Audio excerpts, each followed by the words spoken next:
दोस्तों, आज जानते हैं श्री कृष्ण की द्वारका नगरी का रहस्य। द्वारका नगरी के बारे में तो आप सभी ने सुना ही होगा। इसे श्री कृष्ण की नगरी भी कहते हैं। ऐसा क्या हुआ कि यह नगरी जल में समा गई? आज भी समुद्र की गहराई में इसके अवशेष मौजूद है। आइए जानते हैं इसके रहस्य को। मथुरा से जाने के बाद श्री कृष्ण ने एक विशाल नगर की स्थापना की जिसका नाम द्वारिका था।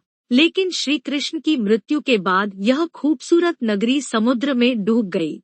रिसर्च के मुताबिक खुदाई में मिली द्वारिका नगरी 9000 साल पुरानी है। समुद्र की गर्त में खोज करने पर कुछ ऐसे साक्ष्य मिले हैं जो इन पौराणिक कथाओं को सच साबित करते हैं। उन्हीं में से एक है द्वारका नगरी का रहस्य।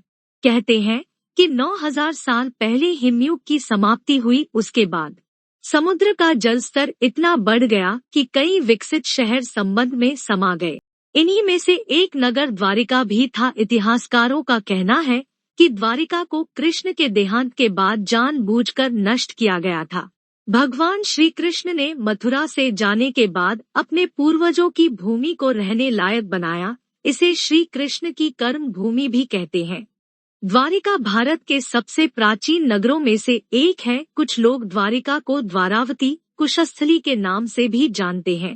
इस शहर के चारों ओर लंबी दीवारें थी जिसमें कई द्वार थे। कई द्वार का शहर होने की वजह से ही इस नगरी का नाम द्वारका बड़ा कहते हैं। समुद्र में आज भी इसकी दीवारें खड़ी है जिनमें कई दरवाजे थे। ये दीवारें आज भी समुद्र के गर्त में हैं। कृष्ण अपने 18 नए कुल बंधुओं के साथ द्वारका आ गए। यहाँ सब लोग आराम से रहने लगे। समय बीतता गया और 36 साल तक राज करने के बाद कृष्ण जी का देहांत हो गया। भला कोई कैसे इतने बड़े शहर के अस्तित्व को खत्म कर सकता है? कोई कहता है यह किसी प्राकृतिक घटना के कारण हो सकता है, तो किसी का कहना है इसे एलियंस ने नष्ट कर दिया होगा। पहले लोगों का कहना था कि द्वारका नगरी एक काल्पनिक नगरी है, लेकिन इस कल्पना को आर्कियोलॉजिस्ट प्रोफेसर एस.आर. राव ने सच साबित कर दिया।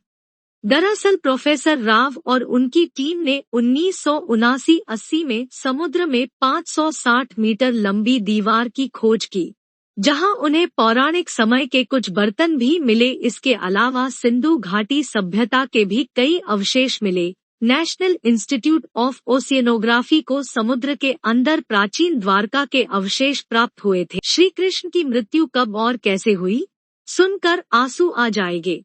प्लेलिस्ट में जाकर वीडियो जरूर देखें। जरूरी बातें जानने के लिए सब्सक्राइब जरूर करें।